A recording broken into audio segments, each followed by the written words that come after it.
Hi friends, నేను మీ ప్రియా శ్రీనివాస్. అందరు ఎలా ఉన్నారు? వీడియోస్ చూస్తున్నారు కానీ సబ్స్క్రైబ్ చేయట్లేదు. ప్లీజ్ సబ్స్క్రైబ్ చేసుకోరా? సరే కానీ ఈ వీడియో ఏంటో చూసేస్తారా?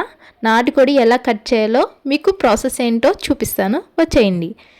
నాటుకోడి అంటే మాకు చాలా ఇష్టం, అందుకని మా మావయ్య నాటుకోళ్ళు తెస్తూ ఉంటారు. కానీ ఎప్పుడు వీడియో చేయలేదు, ఇప్పుడు ఎందుకో చేసి చూపించాలనిపించింది. ఎలా కట్ చేస్తారో మీరు కూడా చూసేయండి. మీరు ఎప్పుడైనా చూసుంటే కమెంట్ చేయండి.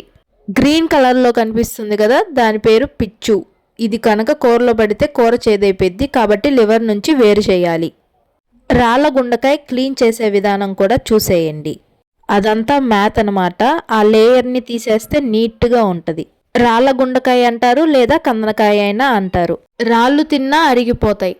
తల కట్ చేసే విధానం కూడా చూసేయండి. అది నాలుక తీసేసి పడేయాలి. ఇప్పుడు కళ్ళు ఉంటాయి కదా కోడికి, ఆ కళ్ళు కూడా తీసేసేయాలి. ఆ 2 కళ్ళు చూసారా ఎలా ఉన్నాయో? ఇంకంతా మనకి ఏ సైజు కావాలో ఆ సైజు చూసుకొని చిన్న చిన్నగా కట్ చేసుకోవటమే.